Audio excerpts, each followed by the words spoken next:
Hello, YouTubers. Joe Kersey here on February the 18th, 2015 at 14:30 in the afternoon Eastern Time. Ash Wednesday, as it turns out. Although, as I said elsewhere, I didn't make it up there today for that. Now, I want to start off by thanking the several new subscribers I've gotten here in the last 3 or 4 days. Easily I've gotten 6 new ones. So many thanks. And also, a lot of that's down to the good offices of Vlogstorm or Magnus Storm Larson, who because of some Google Hangout live video streams that he's done. People have seen my comments and apparently subscribed. Also, I've subscribed to a number of the people whose comments I saw, such as Life on YouTube. This little story today, as I haven't told a story for a while, and I love to tell stories. I'd rather tell stories than talk about all the horse shit that's going on around here right now, quite honestly. And I imagine you'd rather listen to them too, maybe. I ran into well, it's interesting how your mind makes leaps. I was reading something about the Beatles the other day, and then I got thinking about how they'd gone over to India and spent time with this Marharishi Mahesh Yogi dude, and this takes me back to my senior year in high school. Now, in our English literature class, we had to do a full-on term paper.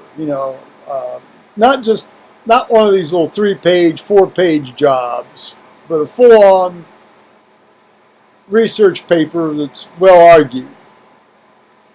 And it could, you went and you consulted with the instructor and got, the topic approved, and maybe or maybe not. Maybe she offered some suggestions, maybe not. But one of her requirements for this paper, in addition to the usual, style requirements and length requirements, and have to be typed and this, that, and the other. This was all pre-computer. This is 1969, guys. Was we had to go to at least 5 different libraries to source this thing, and which meant, of course, you use the one in Lebanon High School, or the Lebanon. We had a Carnegie Library there, and as I understand it, the endowment is still providing money for that. There's no public money goes to that. It's all privately, from the original Carnegie Library endowment. And it's not a bad library. It's not a bad library. But then, they had to go to various other libraries. I think I ended up going up to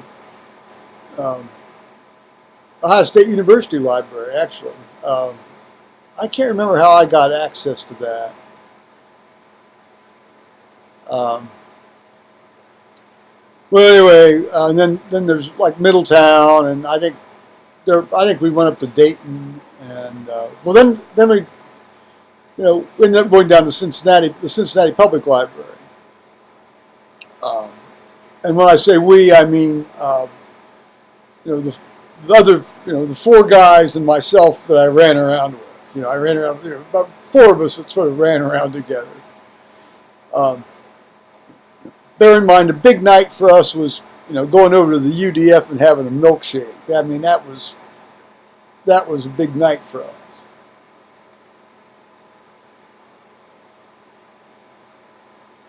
So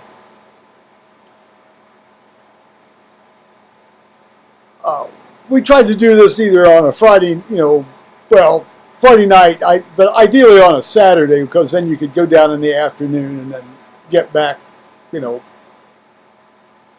a reasonable. You get back by about 9 or 10, in the evening, after you go down there around 1:30 or 2 in the afternoon, and sit in there and take your notes and that sort of thing. Maybe photocopy some stuff, although that was god awful expensive at that stage. So a lot of it was just transcribing and by hand, and but on one of these occasions, I think we went down there about 4 times. Since it's about a 33, 34 mile drive. It was downtown. You had to go downtown, Cincinnati from Lebanon. It was fun. We'd go down, and I think I drove down there once, and I think one of the other guys drove down there. Well, actually, 2 of the other guys drove down there a couple times. I mean, so we all sort of split the driving and the gas. But on this occasion, this one Saturday, we decided we'd go down there, our usual time, and then in the evening, rather than sort of working straight through, to about 7:30 or 8, and then driving home, in the evening, at the Sheraton Hotel, and so I don't even know it's still open down there, but the Sheraton Hotel down in Cincinnati, the Marharishi Mahesh Yogi was going to make a personal appearance.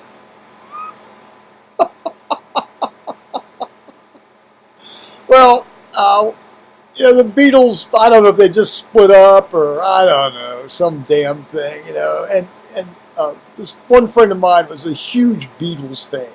I mean, at that stage of the game, I could have cared less about that sort of stuff. But although I now have most of their records, by the way, not DVDs or CDs, records, and so we thought, we'd go see this bird, this Marharishi guy.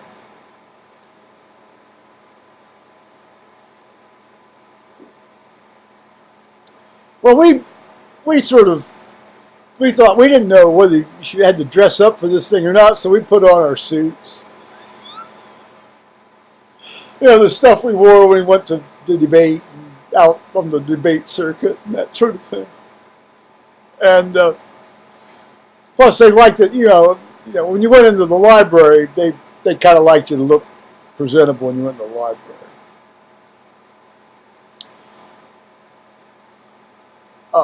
So we sort of went to this thing. I mean, I didn't know they had to have a ticket or anything, but we went to the thing and we got in. And the room was one of these big hotel ballrooms. The place was packed. Now, you understand, the Maharishi wasn't there at the scheduled time because he had to make an entrance. They had this kind of little throne set up for him at one end of the room, and around the base of this little sort of throne, and there was sort of a flight of steps, circular riser steps that went up to where he was eventually going to become ensconced. You had all these flowers and crap, piled up, and they had little pots of burning, smoking incense and stuff. The place smelled like a French whorehouse. Of course, with everybody packed in there and they're all sweating like mad, what I mean? It would have smelled like a French whorehouse anyway.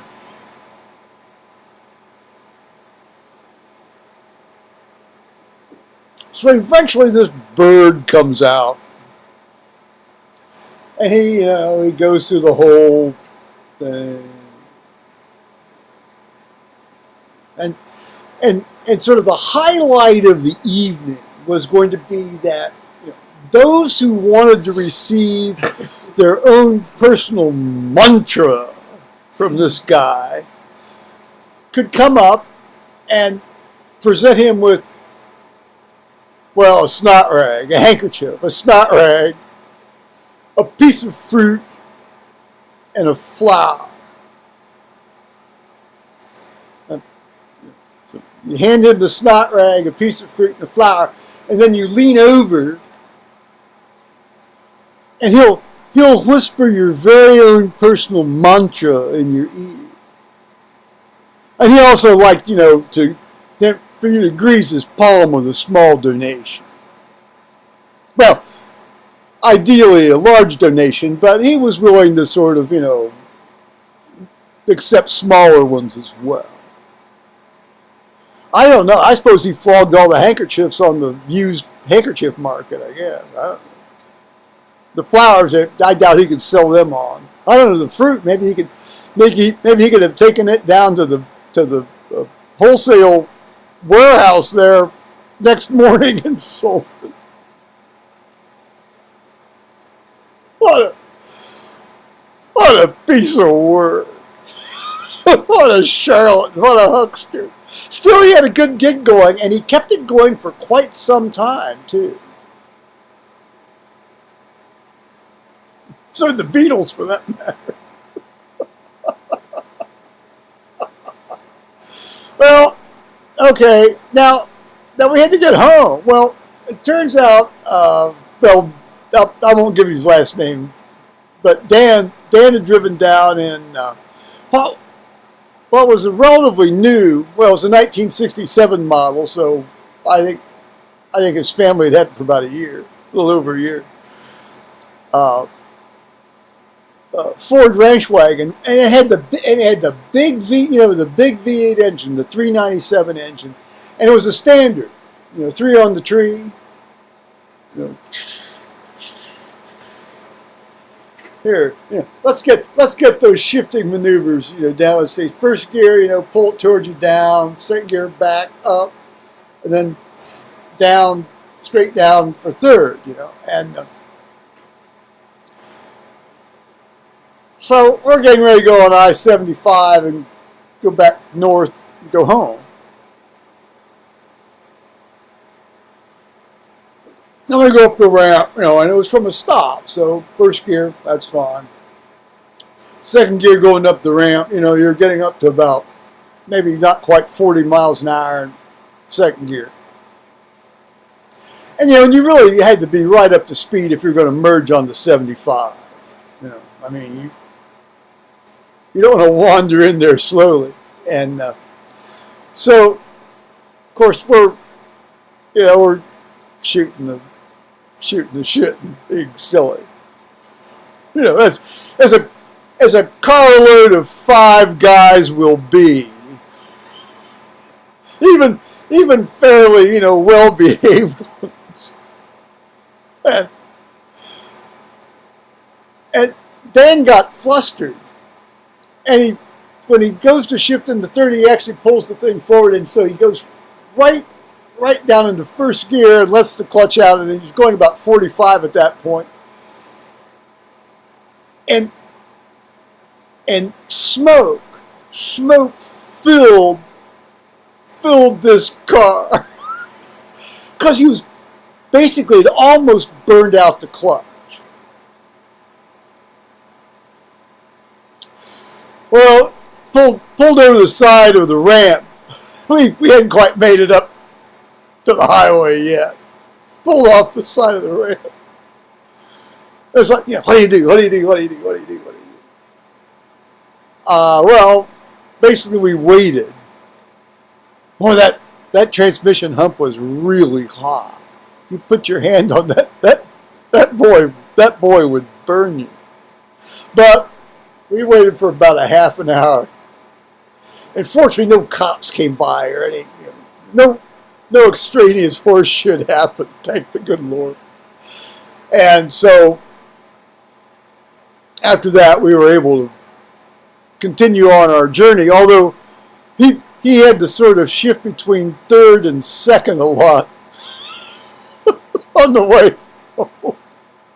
And he never really got much above 50 either on the freeway. So we got off as soon as we could, and we went home by state roads. I don't know how he ever explained it to his dad. I never did hear how that came out.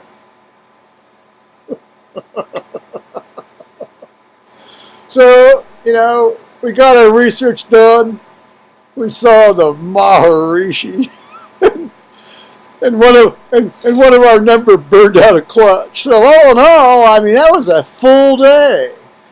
So on that note, I'm going to say bye-bye, YouTube.